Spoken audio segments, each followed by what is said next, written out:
Good afternoon. My name is Greg Kirk. I'm the state senator from District 13, State Senate District 13, which is southwest Georgia. I'm from Americus, Georgia, which is Sumter County. State Senate District 13 has 9 counties that covers south and central Georgia. Sumter, Chris, Dooley, Wilcox, Dodge, Turner, Tift, Worth, and Lee. They're not in alphabetical order because I have to go geographically to make sure I name them all. So it's an honor to be here today to introduce this bill and to hopefully clarify some of the misconceptions that are out there about my bill. Legislation that I'm introducing is to heal the device in our state that has fostered a spirit of mutual tolerance and respect. For the last 10 years, our country has been divided over the question of same-sex marriage. The question has divided churches, families, friends, judges, and believe it or not, a politician or two. Last summer, the United States Supreme Court ruled by a 5-4 vote that the state government must recognize same-sex marriage.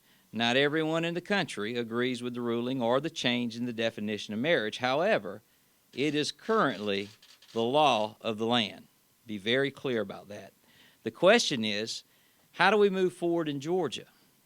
I'm proposing that we proceed on a principle first articulated by those who fought for same-sex marriage, and that's simply live and let live. This bill is called the First Amendment Defense Act of Georgia and is modeled after legislation sponsored by our state senators Johnny Isaacson and David Perdue. The legislation does not challenge the same-sex marriage decision of the Supreme Court. It does not excuse a public official from doing his or her official duty with respect to marriages. But it does offer protection to private individuals and organizations who hold to the traditional view of marriage and that it should be between a man and a woman. It prevents governmental discrimination against faith-based adoption agencies, religious schools, youth programs, student organizations, and other nonprofit organizations whose sponsoring churches hold to the traditional view of marriage. No one wants these organizations to be criminalized because of their held belief, their belief in the tradition of marriage. Again, let me say, live and let live is the motto of the First Amendment Defense Act of Georgia. Faith-based organizations that believe in the long-held definition of marriage should have the right to operate freely without fear of persecution. One group's access to a right does not diminish the rights of another. Can Georgians who hold to the same-sex marriage live and let those who hold to marriage being between a man and woman live out their sincerely held religious beliefs? The First Amendment Defense Act of Georgia not only would ensure that there would be no discrimination for Georgians who view marriage as being between a man and woman, it would provide protection in tax treatment, including tax-exempt status for charitable organizations and charitable contribution deductions, government grants, contracts and subcontracts, cooperative agreements, guarantees, loans, scholarships, license, certifications, accreditations, and employment. It would also protect government benefits and entitlements, access to government facilities, educational institutions, and charitable fundraising campaigns, accreditation, license, and certification. The First Amendment Defense Act of Georgia in no way impedes, hinders, or otherwise interferes with same-sex couples' right to obtain a marriage license. It does not challenge the ruling of the Supreme Court that changed the definition of marriage. It simply protects the rights of those who continue to believe that marriage is to be between a man and a woman. The First Amendment Act of Georgia is important in ensuring that all Georgians are tolerant of each other's beliefs and that all Georgians can continue to pursue their dreams without discrimination. Let's come together as a state and show the rest of the nation that in Georgia we know how to reach humanity and human rights and harmony. We are tolerant, accepting, and understanding of everyone's right to pursue happiness. I'll take a few questions. Isaacs and Senna said at the Georgia Chamber of Commerce breakfast that you think that this should be a state issue, that this should be left for federal decisions. So why are you taking this up at the state level? Well, how many other issues are we waiting on the feds to make a decision on? I think Georgia can take the lead in this. Yes, sir. Senator Kirk, I haven't read your bill, the entirety of your bill. Does it offer any carve-outs for-profit public accommodation businesses? For-profit? A for-profit business that does business with the public. Mm-hmm. Does it offer them protection in cases of if they choose not to do business with same-sex couples? No. What this bill does is it explicitly says this is to stop government discrimination against such a company or such a person. It doesn't protect what you're talking about. Do you think the government discriminates against those who believe marriage is between a man and a woman? I think we've had cases of that, yes. Here in Georgia, let's see. We got a case now where someone was a bivocational minister, and he applied for a job. And I think this is with the EEOC at this point.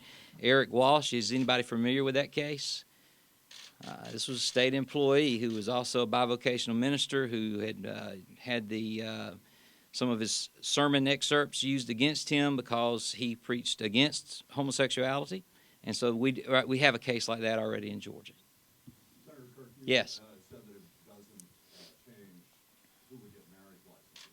Correct. Would the bill protect an individual probate judge or probate judge clerk from who decline to issue a marriage license based on his individual beliefs? In no way, shape, or form. In fact, the language is emphatically saying that you have no protection for performing your duty. When you're hired to do a job or you're elected to do a job, in the case of a probate judge, you have a job to do, and that does include issuing a marriage license.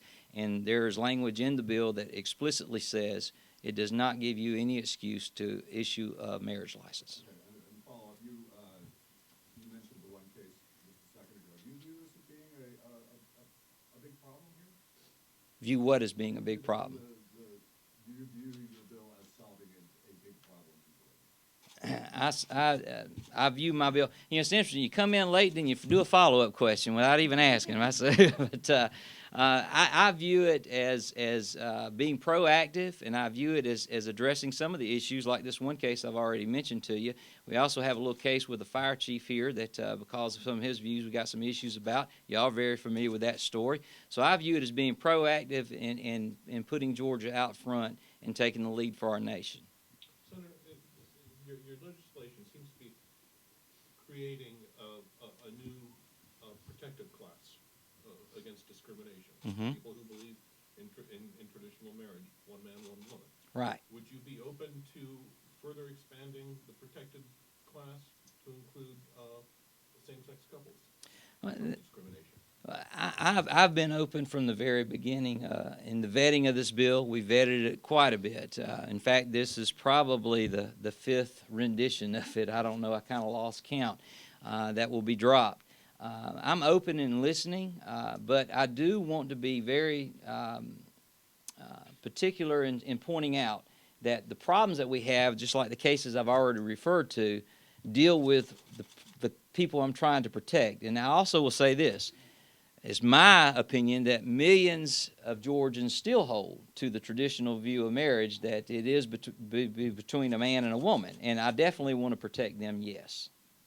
It is open for a vetting process. That's what happens now. Once the bill gets dropped, it'll go through committees, and we'll have a lot of discussion. Senator Kirk, Just a have minute. you lined up co-sponsors or signers yet? Yeah, in fact, I brought the bill with me. This is the actual bill, and I've been getting signatures. It has a lot of support from the caucus, as you can see from the number of signatures that are on the bill.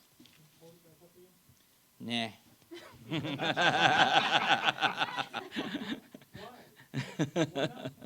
I don't know what your camera does. Are you afraid of that? No, sir. Then why wouldn't you show Because you'll get the access to who signed the bill once the bill is dropped. You saw a lot of names. Are you dropping it today? It's probably going to drop by end of business day before I leave the Capitol today. Well, what do you have to hide? There's nothing to hide. I don't know what your camera does. I don't want you focusing in. Is there a problem with that? Well, yeah, it's a public bill. It's a public bill. It hadn't been dropped yet. It's not to that point. It becomes public knowledge. You call a press conference and say, I've got a bunch of support here, but you won't say who's supporting. The majority of the caucus. And that's shown by the number of signatures that you saw. Did you not see the number of signatures? I did. Oh. You see the number of signatures. Thank you.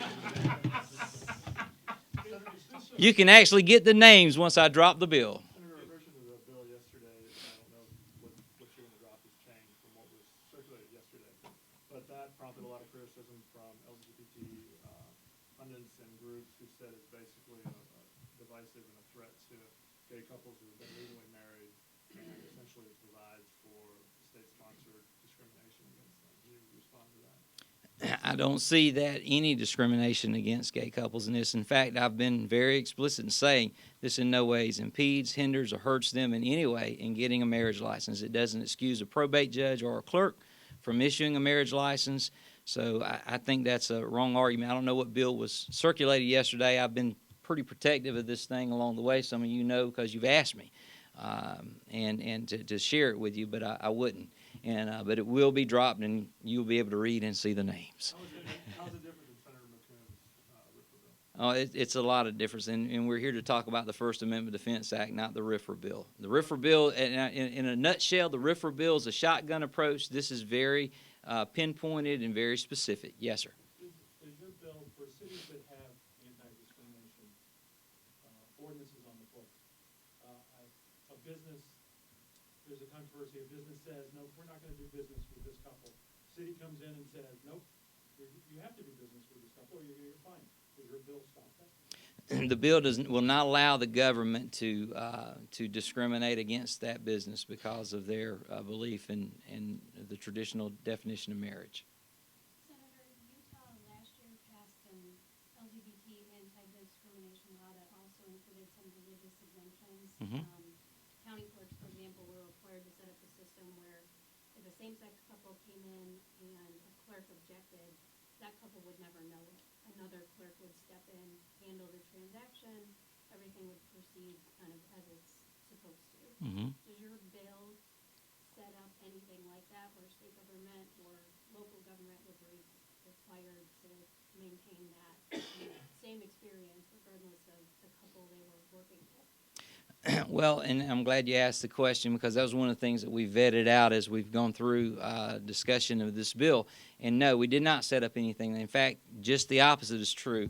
The language that's in the bill that addresses that says explicitly,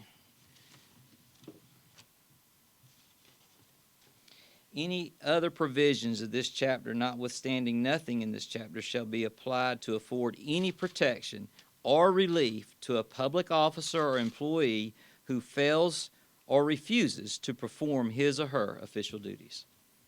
So in that scenario, somebody working with DHS who was processing a benefits application for a same-sex couple would be expected to process that application even if they object to it? Explicitly, yes.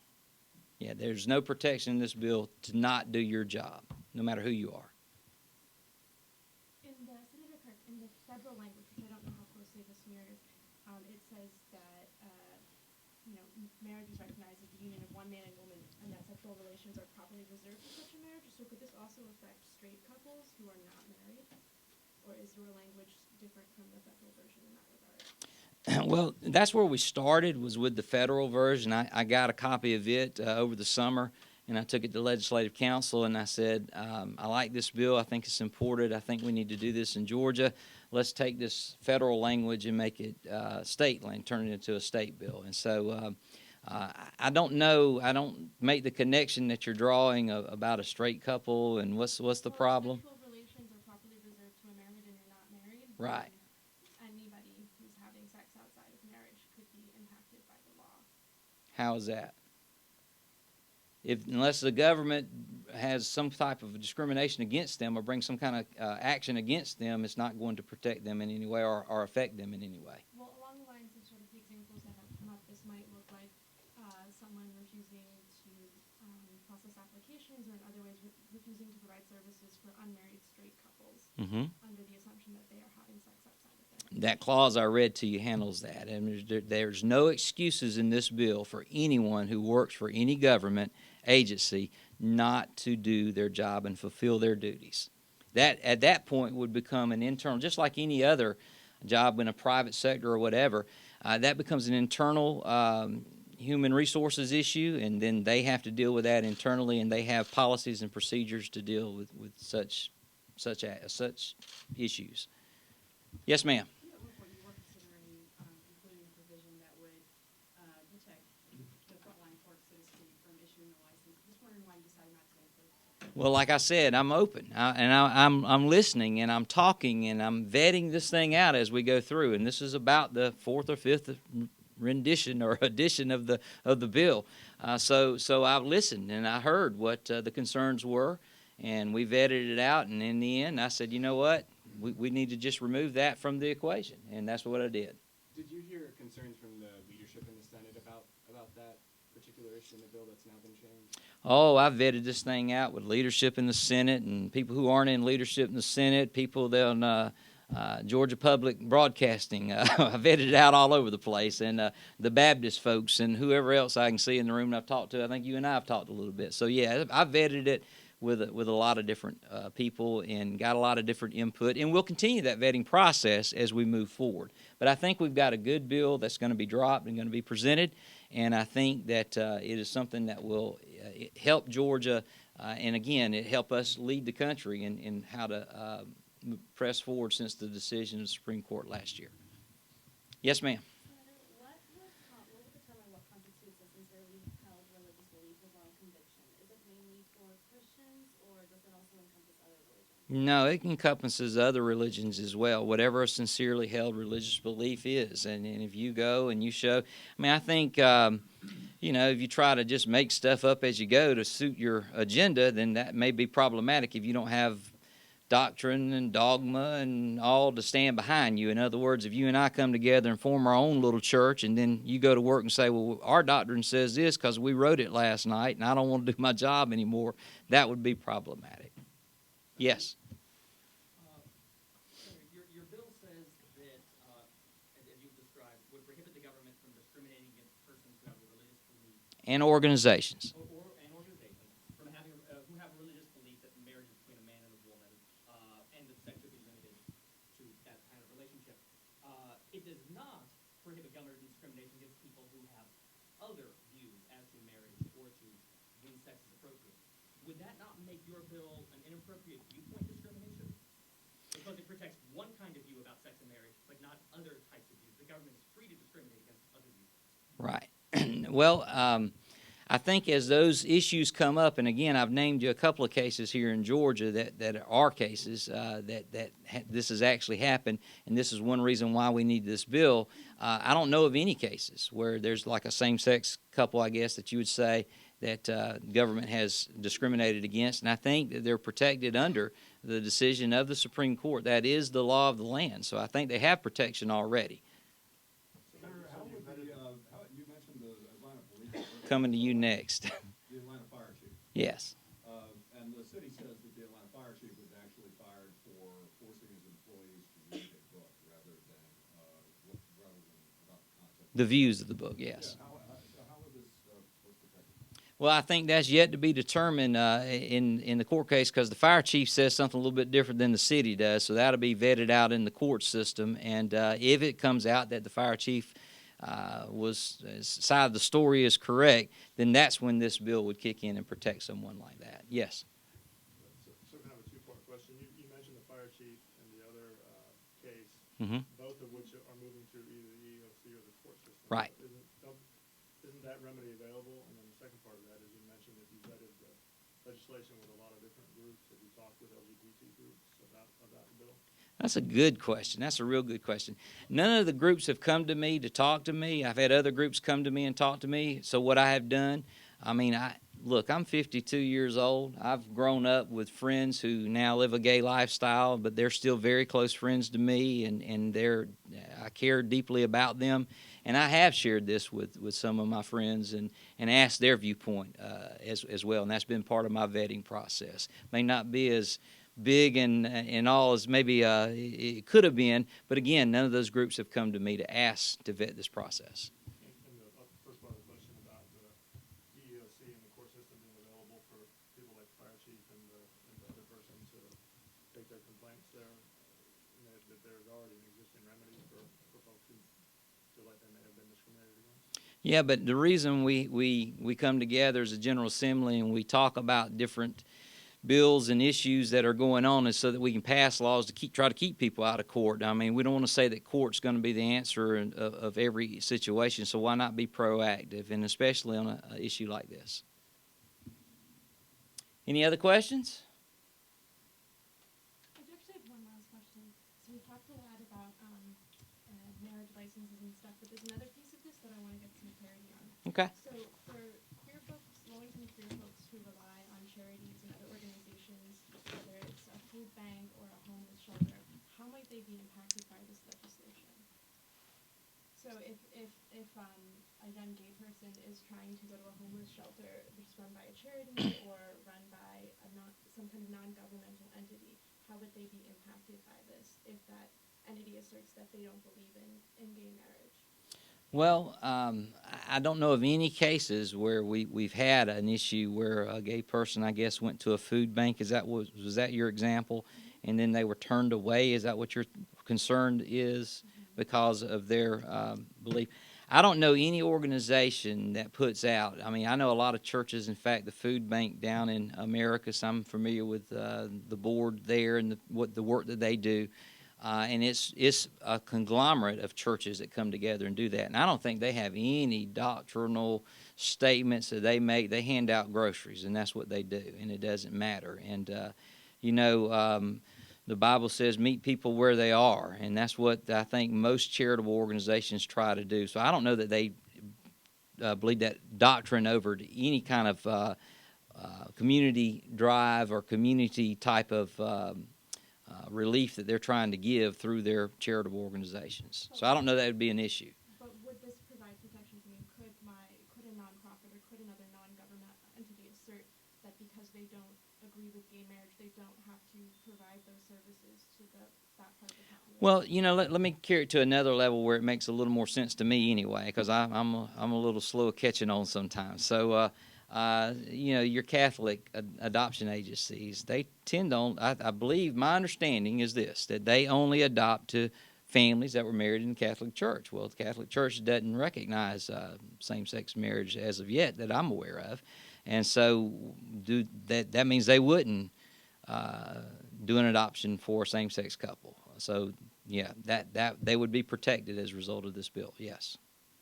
Yeah, but that gives options, and that's why we have options in our community, so that they're not the only adoption agency. You go to the next one, and really and truthfully, as I look at a lot of the things that come up about this, like a situation like this, I don't want someone who doesn't want to be a part of what I'm interested in and what I'm into. If I went to, we'll go back to the baker or whatever if y'all want to.